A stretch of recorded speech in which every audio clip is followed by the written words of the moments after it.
Hey everybody, welcome to the Manny and Shawn Experience podcast. On this episode, we have a special guest with us.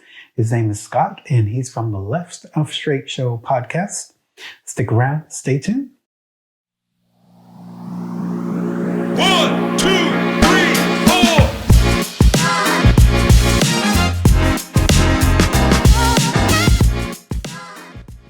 Hey y'all, welcome back to the Manny and Shawn Experience.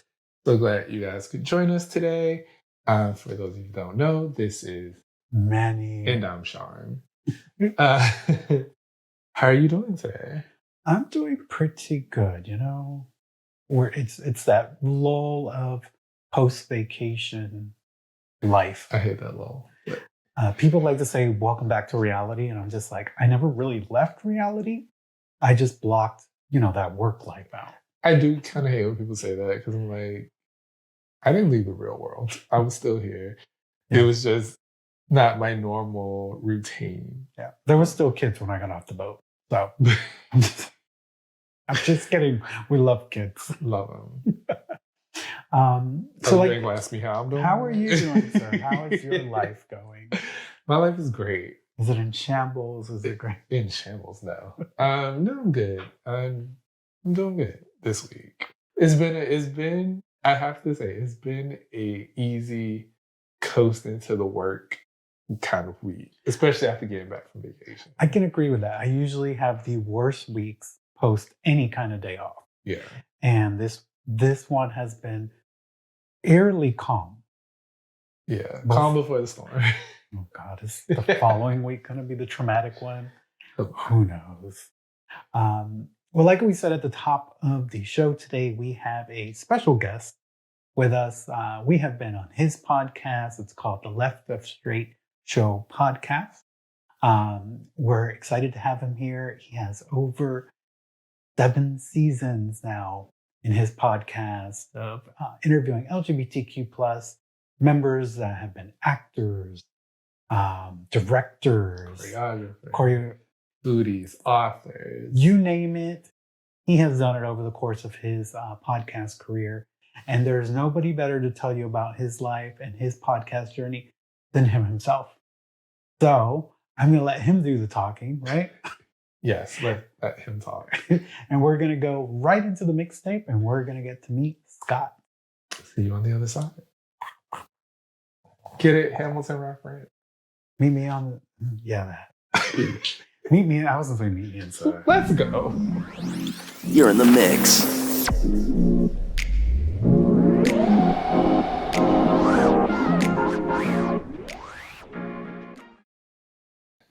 All right, everyone. Welcome back to the mixtape here on the Manny and Shawn Experience podcast. Today, we have a special guest with us. Everybody clap. Yay. We have Scott with us, who is from the Left of Str8 Show. And we're going to ask him a bunch of great questions. We're going to learn more about him, how he got into podcasting, all that great stuff. But before we jump into all that, how are you doing?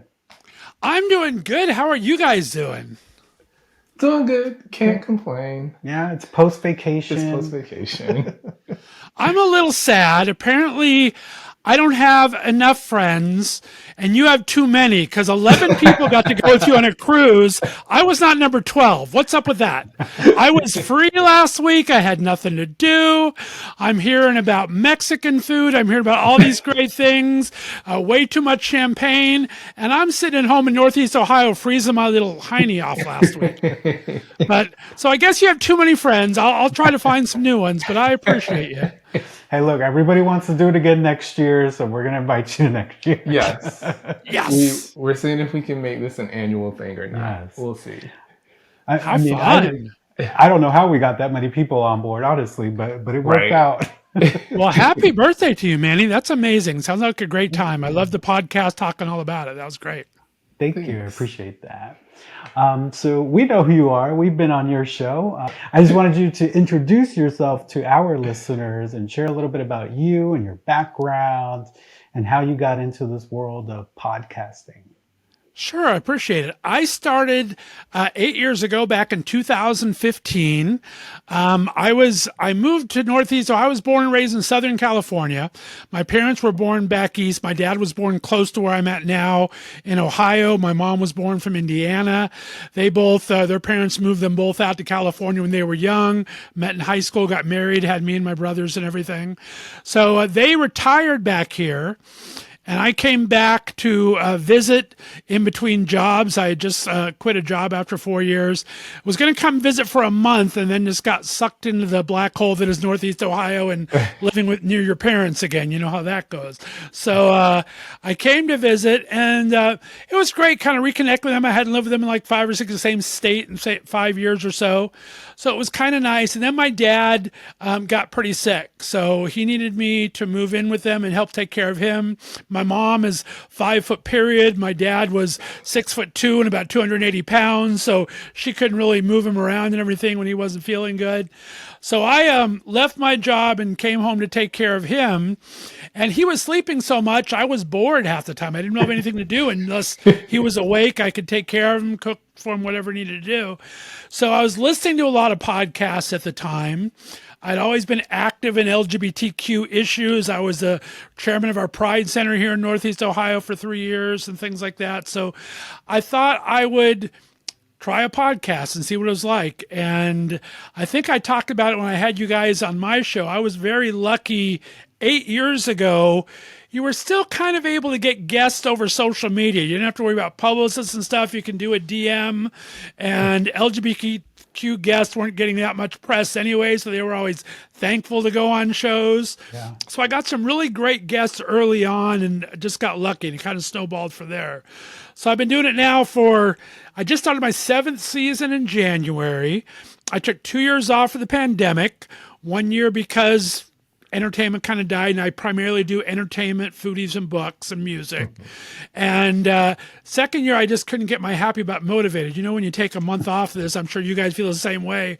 It's kind of it's a job. I mean, it's fun. We love to do it, but we don't make a lot of money off of it, if any.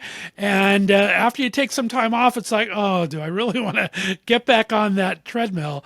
But I decided to start up again last season, and because I took the 2 years off, I fell in love with it all over again. So I did over 80 interviews last year from March to December, over 100 guests, and I'm really enjoying it again. We'll see what happens in 3 more years, but I'm loving life right now. Yeah, you definitely stay busy. So where do you like best if you had to choose? So you're in Ohio now, but you're from Southern California. If you had to choose, would you rather be back in Southern California or stay right there in Ohio? I kind of would like the best of both worlds. I'm kind of a glutton for punishment and for stuff. So I'd love going back to Southern California and visit. My youngest brother still lives out there in Southern California, so I do get to go back and visit him from time to time. And so I really enjoy it back there. I love Palm Springs because I'm a gay bear of a certain age, and it's a nice old player's place in Palm Springs, so I like going back there. But Ohio's nice in the summertime. I forget about that once it becomes November 1st, but when it's like April 1st to October 1st, it's actually not that bad in Ohio. So I kind of enjoy it back here. It's a lot more cheap and easy going. And I mean, I can't afford to go to LA now without getting another full-time job that like pays good money because it's it's bad. But I miss it. I do miss California a lot. Cool. Awesome. I know you told us about kind of how you started your podcast journey. Us being new podcasters, like we're going into year 2. Mm-hmm. In August, it'll be 2 years. What have been some of the challenges in starting and growing your audience or finding your audience? Well, a couple things, and like I said, I've hit on it once, and you guys do a really good job at it, and I try to, is consistency. It's real important to have that consistency for your listeners to be able to find you. So I try to get as good at that as I can, and that's one of the key areas of growth, I think, is to have consistent consistent content, having something come out, or at least play a repeat episode in the same day, even if you can't do it. But it's just kind of important to have that consistency. The second thing is where I think you guys really shine is having that authenticity, because it's very hard as a single host to really, you got to keep that energy up, and you got to make sure, and if your guests don't have that energy, you have some play off. You guys have that synergy of being a partnership for so long, and for having someone else to work onto. If you're having a bad day, the other person can kind of pick it up a little bit. Right. So I think that's important too, to be authentic to who you are, and you guys just tell it like it is.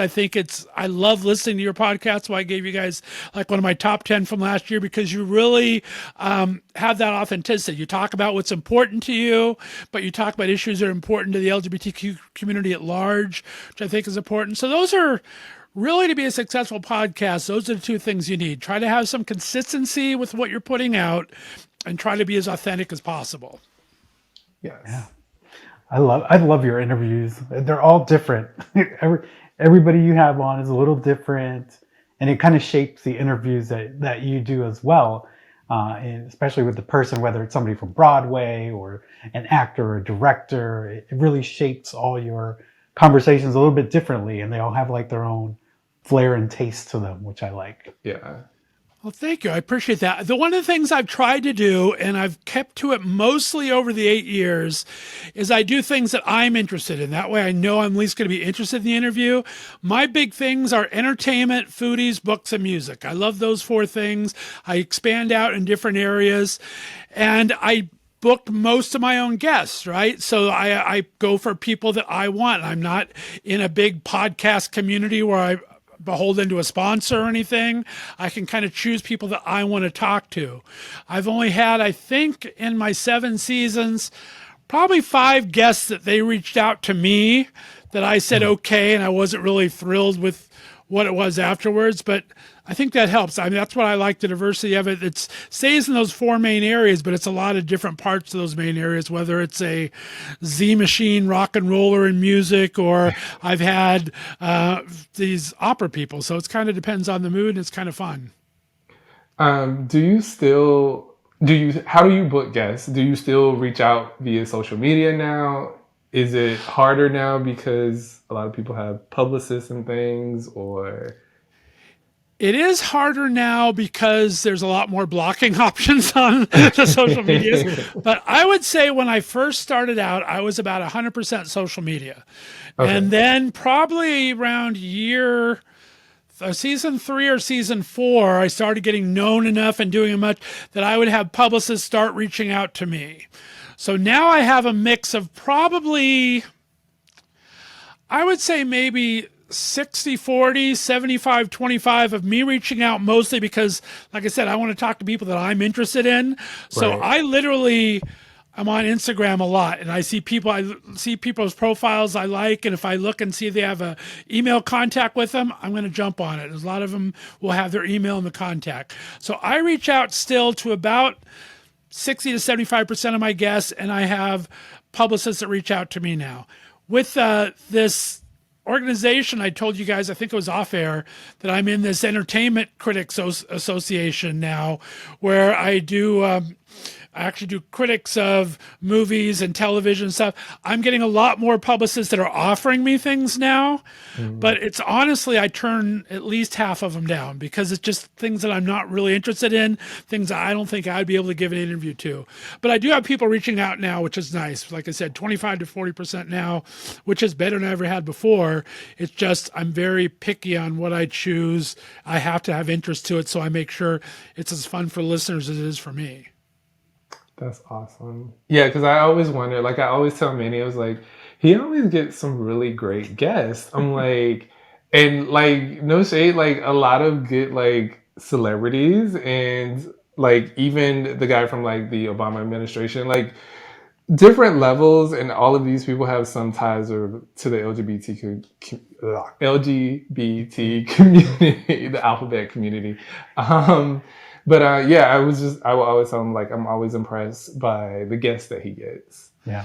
Well, I'm still a little shy, and I was really horrible at it the first 3 or 4 seasons. Now I'm better at when I thank my guests I always send a thank you after the interview airs and everything when I give them their promo links. And now I ask them in every email, thank you so much for being on the show. If you know anyone that'd be a great guest at XYZ, please do an email introduction or give them my name. So it's kind of celebrities breed celebrities kind of a thing. So they'll kind of reach out to people that I might not have thought of. So that has helped a bit too. That's kind of helped keep kind of the names out there where I'm getting these good guests. And if you ask them kindly and if they know someone they like, if they had a good time, they'll kind of help you out that way too. So that's helped a little bit. That's awesome. I'm gonna steal that for our show. Yeah, we're slowly starting to build some collaborations. For this upcoming season, so we'll see how that goes for us. Going a little bit away from the podcasting world, I wanted to see if you can share a bit about your personal journey and experiences within the LGBTQ community, and how that may have shaped your perspective on things over time, and maybe even as it pertains to your podcast. Well, as I said, I'm of a certain age that I never admit to on air. But I grew up when I first started acknowledging being out to myself. I came out a little later to everybody else, but I started coming out to myself probably around 18, 19, I dated girls in high school just because it wasn't done that much back then. Around 18 or 19, though, after high school, I kind of felt it in high school. After I graduated, I was able to kind of do whatever I want. So I was able to explore it more. Growing up in Southern California, it was like a 45-minute drive to West Hollywood in LA, where it was a little more, a lot bigger scene than where I was from, in a little suburb there. So, but it was also, okay, I'm going to say how old I was. It was the 80s. And so AIDS was very prevalent. And so I'm coming out new, there's AIDS, and I'm scared to death of what's going to happen if I hook up with someone I don't know. Right. So it made me very kind of leery at the beginning of the whole deal, because I wasn't sure what was going to happen. Not a lot was known about it. And there wasn't PrEP or cocktails like there is now. It was just a disease. And so it was really rough my first probably 5 to 10 years of the 80s when I came out. I graduated high school late 80s or mid 80s. And so late 80s when I started going out, and AIDS was still a thing. It really started getting popular. 82, 83 is when it was really starting to be talked about in the news. And so that shaped a lot of it. And it's also shaped my podcast journey, because I think it's real important that we teach the history. If you don't learn from the history, you're going to repeat it. And I think a lot of young people weren't knowing the Stonewall history, the AIDS stand up, act up history. So that's kind of a big passion of mine, is to be able to talk about the history of LGBTQ a bit. I've never been married, which is okay, but I've had some great partners, and I've been single, and I'm single now, but it's like I've been able to experience all of what being gay is. And in fact, my first podcast was 1 week after marriage equality was approved by the Supreme Court. So it was a big week. It just was magical timing. I didn't plan that at all. So it's like, I think it was really important to kind of acknowledge that in the beginning. So my first couple of seasons, I talked about rights a little more than I do now. But yeah, my journey, and like I said, I became the chairman of my Pride Center here in Northeast Ohio. So I'm in a small burg in Northeast Ohio, but actually had like 4 gay bars within 20 miles of each other. So it's not bad, wasn't big, but we were able to kind of start a community center together and do a lot of events together. And now we've had a Pride Festival here for over 10 years from another group that started a Pride Festival. And we have a new group that started about 4 or 5 years ago that now has their own house for transitioning and for people that are kicked out and for helping trans and people of color. So it's like, it's really grown a lot since I actually left the Pride Center. They've done so much more bigger and better things here. So I think that's important. And I'm very happy that I was at least a small part of it back in the day. That's awesome. Yeah, it's so good to hear that they took that vision and kept growing, and they didn't stop. Because I think nowadays yes, those services, those resources were needed back then, but I think nowadays, as we see in the political landscape, not to get political, so many rights trying to be taken away, we need those resources even more now because the youth in our communities just don't, at least here in Florida, are having less and less places to turn to, and Right. it scares me because I don't know what would be what would they turn to if they didn't have somebody to talk to or a resource when coming out. So it's good to hear that that keeps going, and hope it continues to flourish because Yeah, we well need more said, Manny. I places. mean, like you said, the political spectrum. I was 8 years ago when I started. We were starting to get rights. Marriage equality became a thing. We were on an upswing. We had Obama in office. We had Pete Buttigieg running for president. We had all these things happening, and then 2016, the pendulum started going down the other way. Right. Right. So yeah, a little crazy. 2024. Anyways, we won't go into that today. Not today. Not on the show today. Not today. No politics. Let me see where I want to go with this. Okay, I'm gonna switch back to guest.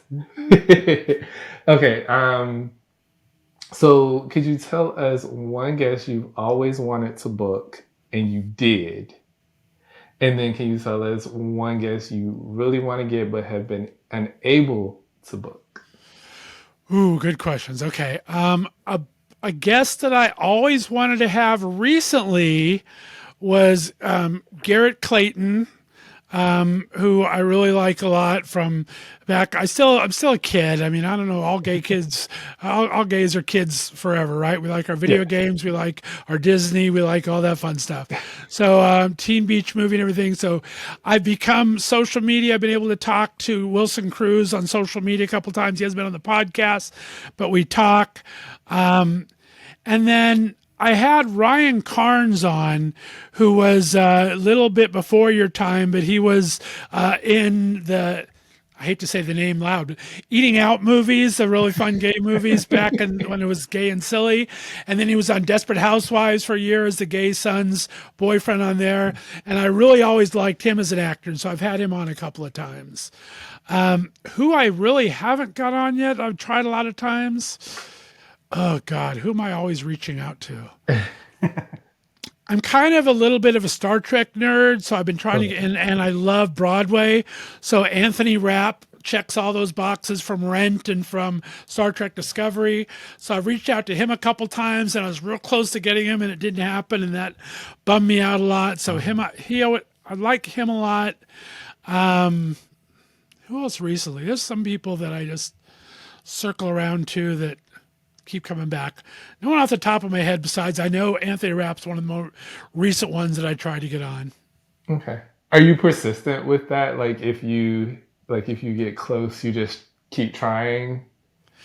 I do, yeah. I kind of have my own little filing system and everything where I will reach out and then I give them 2 weeks to respond. And then I'll reach out again and say, hey, this might have gone to your spam folder. And then if I don't hear anything back then, I kind of put it in a little folder. I go check every 3 months and check out again and say, circling back, just seeing if you might be available now. So I try. I keep trying.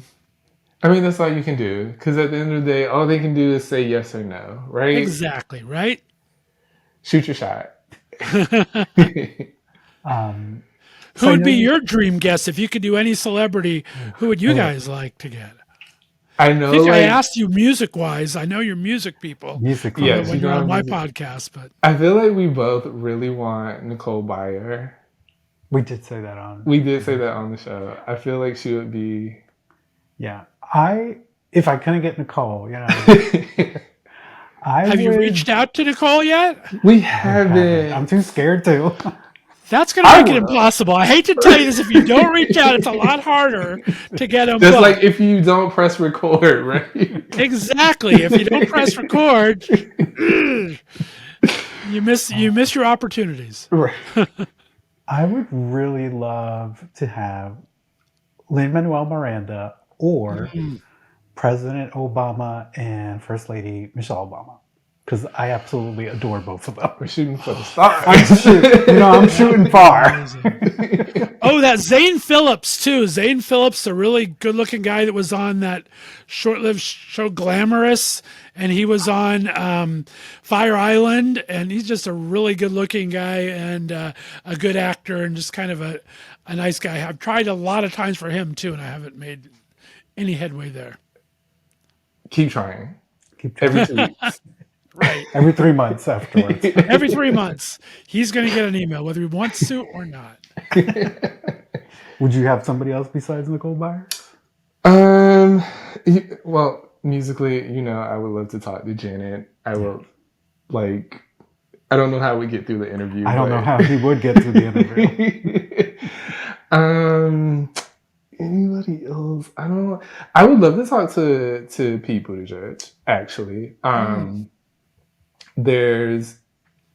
He's been really not only a great advocate and role model for the community, but just his politics and the way that he is able to break things down for people in everyday terms and help them to understand exactly how government functions.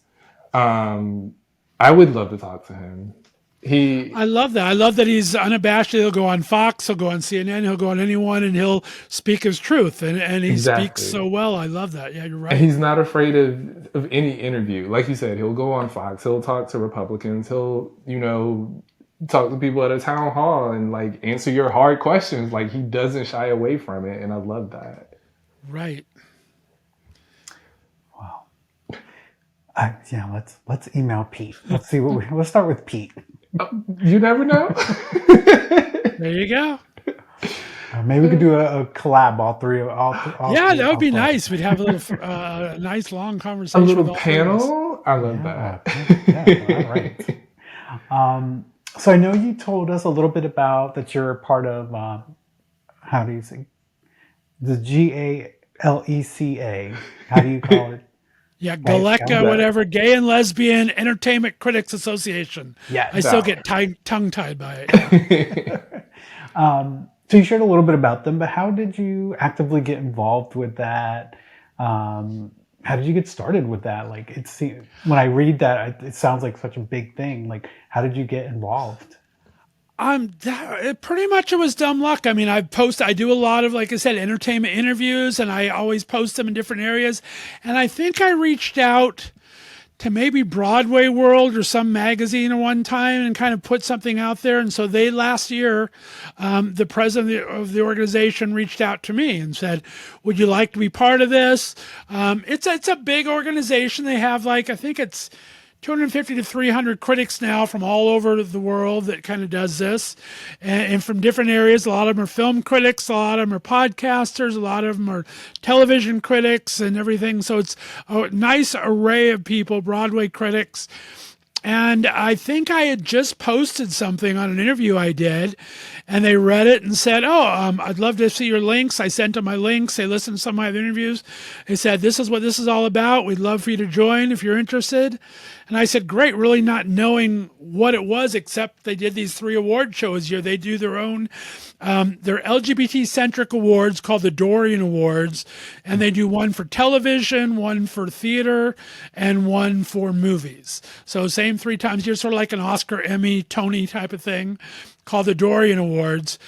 And it's been really kind of fun. You get all these great, I've had over 80 to 100 DVDs sent to me this season. You get some fun little swag things. They'll send little books, or they'll send little mugs, or whatever it happens to be from it. And then you get screeners from all of the studios for their shows. And so I've got I didn't have to go to the theaters to see Wonka before it was out. And you see different things like that. You get to see some things before they come out, or some things that are still in theaters. So it's been kind of fun. But now, by February 1st, I have to vote for our Academy Award for our movie ones. And it's a lot of nominations. I don't know what real Academy things are like, but I think our Best Picture, we have 18 to 20 people that can films to consider, Right. and for like every category has 10 plus people to consider. And I don't know how the real people do it, the real people and the academies do it, but it's a lot because you kind of want to give them a little bit of justice and see them all. And I've seen most of them, Yeah. but that becomes a job too, watching 12,000 movies and TV shows. So you really want to do justice and see them all. But it's been kind of fun, but I'm kind of scared to vote. I have a week left to vote. And so I have like 4 movies I want to see still, just because I've heard good things about them. I haven't had time to get to them yet. A movie a day. A movie. A movie a day, exactly. The pressure's on. So we on switch gears again. We're keeping you on your toes. We keep you on your toes. So your podcast is called Left of Str8. How did you come up with the title? I don't know. I don't remember exactly. I know I wanted to play on words when I was thinking of it. And it was some kind of a term, like it kind of meant left, I think left of center. I saw something where they said left of center, which meant it wasn't really quite the way everyone else saw. I thought, oh, left of center, left of straight, not quite straight, not too far Right. off, talking about a gay perspective. So it just kind of stuck in my head. And so Left of Str8 Show was my first podcast I ever did, and I still do. Now I've kind of rebranded it in season 7, and it's Left of Str8 Interviews. So it kind of talks more about what it's at. And then I've tried different things. I mean, you experiment throughout your podcast life, and I'm bringing back a new show, or it's a new old show for season 7 because of the political nature of 2024 and everything happening. I did a show back in 2018, 2019 called Standing on My Soapbox, and it was just kind of be able to talk about issues of the day. I had a co-host with it, and we talked about different political issues going on at the time. It was gearing up towards the 2020 elections, and so now we have 2024 as a big election year. And I really love my entertainment, foodies, books, and music, but there's so many things going on. Minority rights right now, women's rights right now, politics going on right now. So I'm bringing back Standing on My Soapbox once a week to talk about a little more real issues. Like I'm kicking it off on this Friday before this airs, with immigration. I talked to a great filmmaker that made a documentary series on, it's actually immigration from Africa to Italy, but since immigration is such a hot button issue in LA or in America, we kind of tied that in together, and I'm showing that. I have the guy that founded a group called Oath, which is a LGBT voting rights thing, and they have a great kind of database where it tells you every LGBT race in the entire country, who's running for what issues are what, and they've put this thing together, and it's real important to get LGBT candidates in for book bannings and things, and not just the big political ones, but the school boards where they're trying to ban books and things like that. So we're going to talk about that one day, and then I want to talk about, I have some women of color that I think need represented that are friends of mine that we're going to talk about. So that's kind of exciting me to bring that show back just so I can talk about a little more real issues at the time and kind of get a little feisty.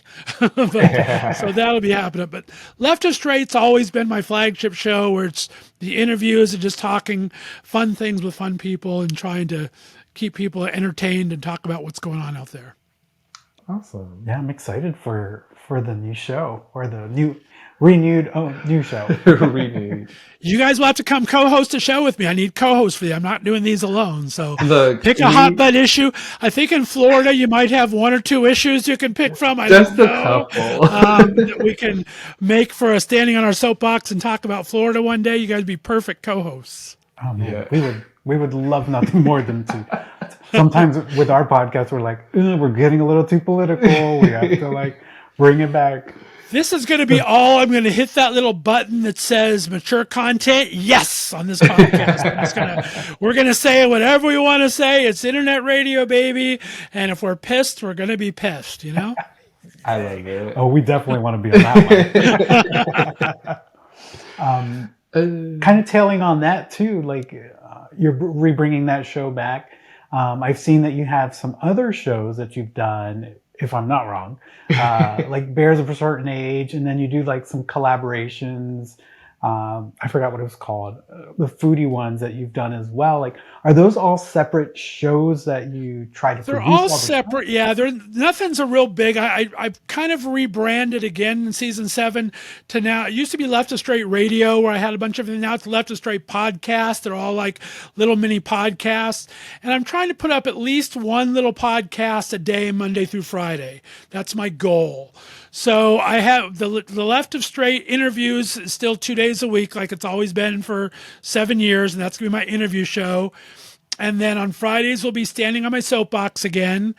Then in Mondays in 2 weeks, we'll bring back Bears of a Certain Age. I started that last year with a good friend of mine, Johnny, over in, he's in Spokane, Washington, and does a podcast over there. So like you said, I love doing collaborations. I've loved having you on and Anthony on. So we started talking about issues that happen with gay bears and chubs hitting 50 years old and over, and trying to talk about that. So we have that show coming back for season 2 in a couple weeks. And then on Tuesdays, at the end of every interview, I do a little bonus section called 5 Questions With, where I ask just kind of 5 random goofy questions to bring out the personality of the guest. And I play those the following week after the regular interview because they're a little more goofy and fun. And then I've brought on, I used to back in the day have 7 special correspondents that would do different things. I had one for all my core things and some bonus. I had a special correspondent foodie, I had a special correspondent music, special correspondent book, entertainment, all those fun things. I'm trying to slowly bring that back. I've got 2 special correspondents back now. I have a new entertainment critic, movie critic that we're calling Bent Cinema that he's doing, and they're going to be twice a month, just little 10 to 20 minute segments that'll go on in addition to other things, and that'll be movie reviews, maybe some interviews, talking about things happening in film or that happened in the past in film, just kind of fun, exploring old movies that we liked and just breaking them down. So that's Bent Cinema, and I have a great special correspondent called Nathan Box, who lives in Seattle, Washington, has his own entertainment blog there. So he's going to do 2 fun little segments for me a month. And then I found a foodie special correspondent again. Chef Lynn Wheeler lives down in Florida. He's been all over. He's from Ohio originally. Worked at a couple great restaurants in New York, and now he runs a catering company and has his own food truck down near you guys in Florida. I'll have to have you guys hook up. And called the Duck Truck Gourmet, where he does a lot of catering. And so he's coming on to 2 segments called Rainbow Gastronomy for food, and he'll be doing different things, talking. He's done 2 so far where he's given recipes for how to make the perfect pie crust and for baking cookies and things. He went to the Food and Wine Fest at Disney World and did a little segment there. So I'm still looking for a music special correspondent, maybe a red carpet special correspondent in Hollywood, New York. But they're just fun little bonus things to do that I don't spend too much time with. I usually have them recorded on their phone and I'll edit it for them, or we'll talk about it on air in the studio for a couple of minutes and we'll talk about what they filmed or something. It makes it so it's not too much work for me, but it's kind of fun for the listeners. So I kind of like that. That's cool. I think I watched the pie one. That came out around Christmas, right? Or the holidays? Yeah. How to do the pie with the beans and it was kind of fun. Yeah, I'm like, I don't think I can do that. But I'll watch you do it. I'm a wannabe foodie. I love thinking that I can cook, and I love trying to cook, but it only comes out about 50 or 75% of the time. So, but I try real hard. Hey, as long as you're trying. I mean, that's all that counts. So we saw recently that you signed with some sponsors. How did you go about signing with them, or them bringing you on board? Is there a vetting process for that for you? This is an old new thing for me. This is my 7th season. I've never had sponsors in 7 years because, Okay. like I said, I like doing my own thing. I don't like being beholden to anybody, and it just hasn't been a thing. I miss the money. I like to have the money for doing all the work, right? We're doing a lot of work for this, but I just haven't really wanted to reach out. This season, I started out with 3, and I'm going to be upfront and honest with you guys, because it's just the way it is. When you decide you want to do it, you kind of have to learn. Like you said, is it cost effective for them? Is it cost effective for me? So I had 3 great guests on the show last season. One, Case and Crane, who has created his own coffee company, Explorer Cold Brew Coffee. And it's the first cold brew coffee that you can kind of choose your caffeine level on. And he's an LGBT mountain climber and climbed every 7 peaks of all the mountains on every continent, and was the first person to put a LGBT rainbow flag on Mount Everest. So he had a great Wow. LGBT story. He founded this great business. So I had him on the show as a guest. And then I had another great guest, Spencer Hodison, who founded a gay canned beverage company called Gay Water, which is basically, it's an alcoholic beverage. It's a vodka soda with 4 different flavors, and he ships it out to now 47 states. And he just wanted, and it's very, very freewheeling, very kind of like not PC correct, but just kind of a fun beverage that you can order in and everything. And he was just a great story himself. He was a social media influencer, decided he wanted to do something. And he started this canned beverage company.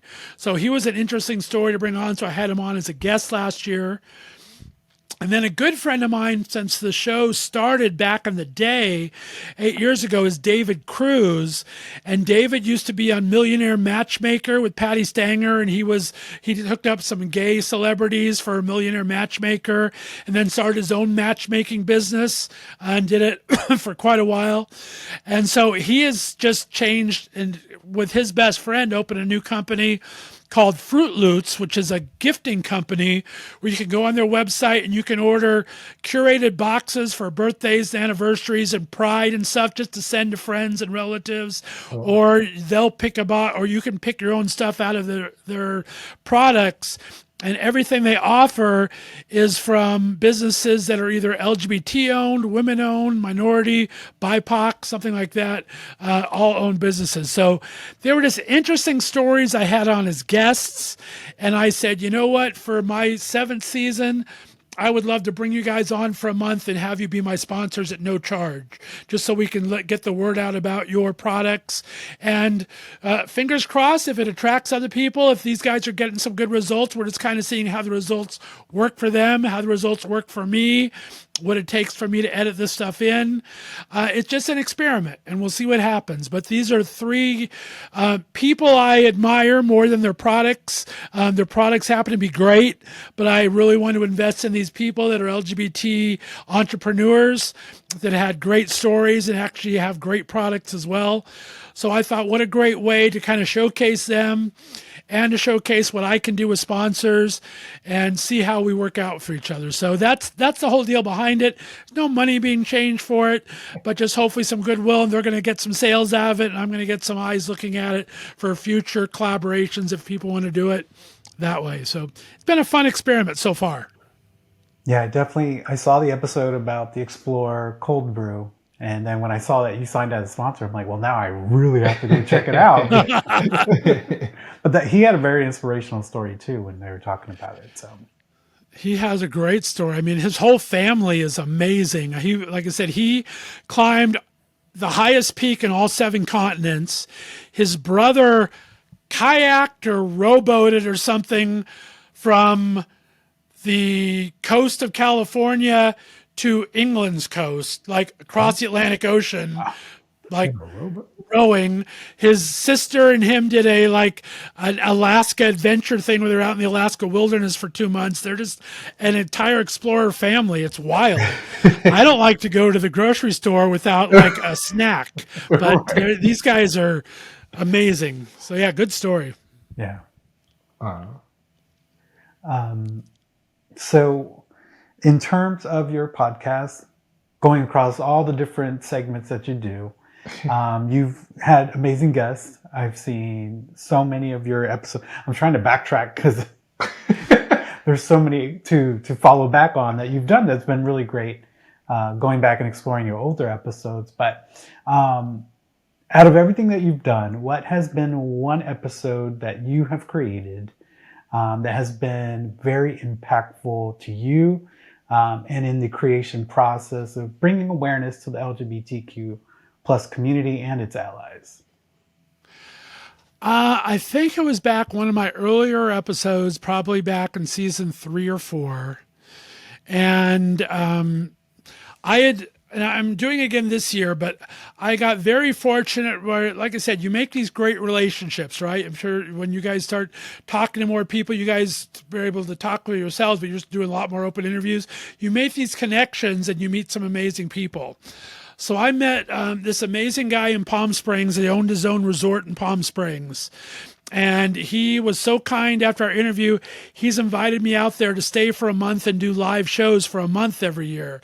Before the pandemic, so I did it twice before the pandemic, and I'm doing it this summer again for a month. I'm taking the show out. And it's just kind of fun. Northeast Ohio is not the entertainment hub like we talked about, right? But if I go to LA, Palm Springs, I can actually bring in live guests. So I bring them into the resort and we have some fun. So when I did the first or second season, I don't remember which it was now, I really wanted to get into the culture of Palm Springs because I hadn't been there in a long time. I grew up in Southern California, but I lived in Ohio for a long time. So I decided to check out Palm Springs is more of an aging LGBTQ community. It has a very vibrant community for everybody. Some excellent bars, excellent restaurants. But I would say on the most part, maybe 60% is 50 and up there at Palm Springs. And so I went and I checked out the retirement homes of Palm Springs and just specific LGBTQ retirement homes and talked to some people and got their stories of why they're in the home, sometimes their kids had disowned them. They had no family to take care of them. Some just, they wanted that community afterwards to be with people of their own. When they got to a certain age, they couldn't take care of themselves. And it was just some really interesting stories out of it.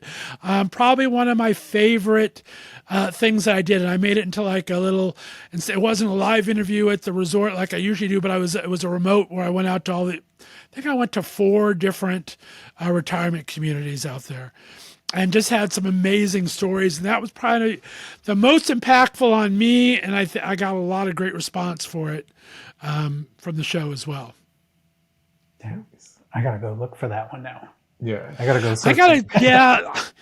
Unfortunately, I'll have to send it to you. I'll download it and send it to you. The trouble is my first 5 years was all radio. It was all telephone only, audio only interviews.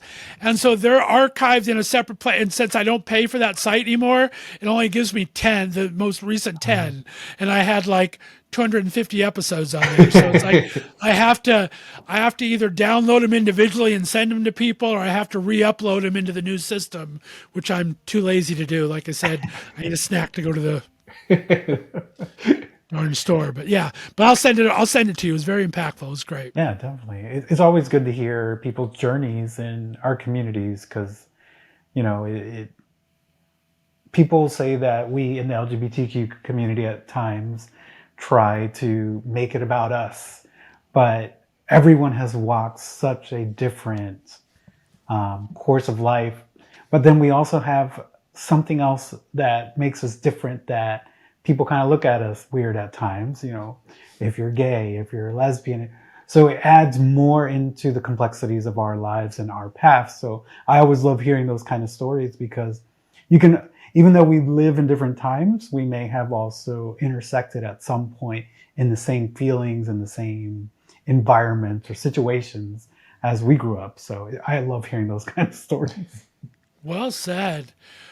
Well, if you don't melt and you guys can get away for a week in July, come on out and I got a free room for you at the resort. You can come to Palm Springs and be on the show, but it's a little warm. The reason I'm allowed to do my friend is very generous who owns this resort. But in Palm Springs, June, July, and August, the average temperature is about 107 to 120 degrees. So nobody stays there in the summertime. So he has lots of open rooms. So he says, come on out. You can have all the free rooms you want. I'll give your guests free rooms. You can have a free room for a month. So he's very kind, but it's also kind of a slow time there because it's a little warm. All the locals go away. But it's a fun time. We have a great time there. I did not know that. That's interesting. It's like reverse snowbirds. Yeah. It is. They actually have their Pride Festival the second week of November every year because it's so hot in the summer they can't do anything in June, July, or August. So Palm Springs Pride is always held the second weekend in November, the first or second weekend of November. Oh, wow. Awesome. Where it's 78 degrees. That's like us here in Tampa. We do it in March. Yeah, We try it's to in like March. beat the summer heat. Yeah. Even though St. Pete is probably the larger of the two Pride events, and that's in June. They do it at night so the sun isn't out, but it's still like, it's still hot out. Now, what's the closest big city you guys are at? So we're closest to Tampa. Yeah. So we're Okay. outside of the Tampa area. So it's about 30-minute drive, 25, 23. It depends I on told you traffic. guys, you come on. I got to go down there. I've never been to Florida in my life. So we're going to have a big in-person collab, and I'll have to drive on down there sometime. Yes, we could do a panel or something. Yeah, that'd be fun. That'd be great. I would love that. Well, Scott, we appreciate you coming on our pod. We have a segment that I'm sure you've heard. It's called What's Your Issue? And we wanted to know if you want to be a part of our What's Your Issue segment. Sure, start me off. Give me a hint what it's about, and I'll jump in. All right. Or do I have to pick the issue? Well, we're going to jump into the segment, and then we'll get back to you on the other side. I like it. Thanks, guys. I appreciate you.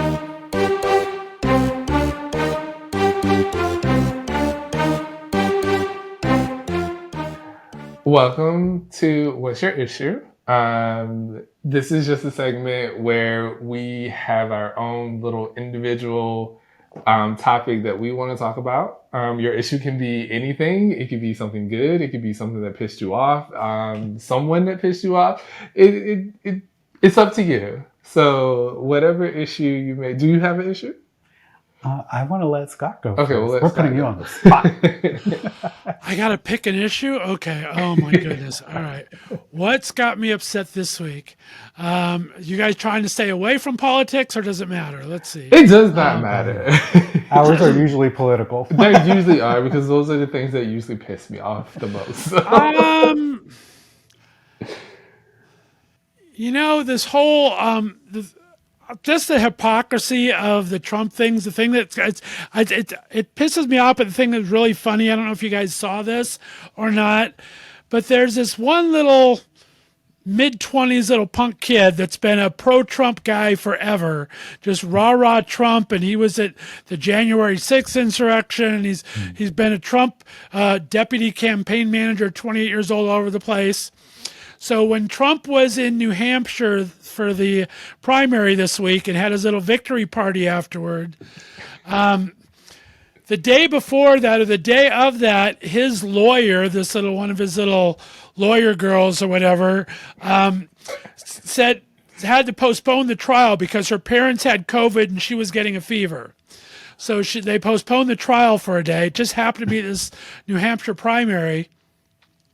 So lo and behold, the Trump victory party that night, this little rah-rah Trump 28-year-old kid takes a picture of him and Trump's lawyer smiling and all of her finery and everything, posted on social media, and then he gets booted out of the victory party for posting it because they thought they'd get sanctioned at the thing because that's just the kind of person they are. So it's kind of more... It didn't piss me off, but it was just kind of showed the hypocrisy of the whole thing, and that he'll throw anyone under the bus. No matter what happens, he's going to throw you under the bus. You could be his rah-rah supporter for 2 years now, and if you do something that's going to make him look bad, like showing his lawyer when she said she was sick, you're going to get booted out of the event. So that was my take for the week. That's a good one. I mean, you saw how he did DeSantis the moment he started running for president. So Right. Back to hypocrisy. The one thing that I hate, and It's a lot of things that I hate about that whole party. But the fact that this man will talk so much trash about them, their family, call them kids. a gutter snake. Like, and then they turn around and endorse him and then shake his hand and like just kiss up to him. I'm just like, y'all have no integrity whatsoever. And it shows. Prime example, DeSantis dropped out of the race, turned right around, endorsed Trump. And I'm just like, I get it. Like you're playing the party lines because you know that more than likely he is going to be the nominee for the party and you don't want to be on his bad side. But like he's like a virus that infiltrated them and they just can't get rid of it. So they just all want to get infected by it. And that's the worst part. They're not doing it for their party. They're doing it for him. They don't want to be on his bad side. Right. Like you said, it has nothing to do with, I totally believe in Republican politics 100%. So I'm dropping out and supporting our Republican candidates. No, this guy keeps calling me names unless I support him now. And that's the part that's just silly. It's crazy. It's like we talk sometimes, like not everyone is a Trump Republican. There are decent Republicans out there that don't align or believe everything they say. But this whole, like we like to call it sports teams, they'll just turn around and support him. And I'm like, do you really believe everything he says? Like, is your brain really centered around that? That's a question I can't answer. And we've been trying to get somebody with a different view like that on our show, but I don't want it to be counterproductive in our conversation, but I want to understand, how do you support somebody that talks like him? And then you turn around and say, I have gay friends and I support the LGBTQ community. And I'm like, well, they're actively trying to get rid of members of our community. How do you support them? And they can never really respond back besides like, oh, he did good for our country. And I'm like, fine, sure, that's your opinion. But what is it about him that you can overlook your friends that are being put on over here in this box to support him? And I have yet to have a clear understanding how that works. Well, exactly. It's like we talked about in the beginning. It's authenticity is not just for podcasts. It's authenticity is for anybody, right? If you're a Republican and you believe in Republican principle XYZ, I will totally honor you for it and I'll debate you over why I think it's wrong. But at least you're standing up for what you believe in. That's a true thing. If it doesn't hurt anybody else, I will argue on the merits of LGBT and a lot of things like that. But if you believe 100% in that, go for it. I support you 100% in your ability to have the belief for it. But not if you're just doing it to kind of kowtow to somebody or just to that's just, I don't like that. I just don't. No, you're not authentic at all. Not at all. Not at all. And I'm like, can you think as an individual? Well, Scott, that is going to do it for us. Wow, this time went really fast, actually. It did go fast. Can you tell our listeners where they can find you? We'll also link your information on our podcast, but if you can shout yourself out and let us know where they can find you.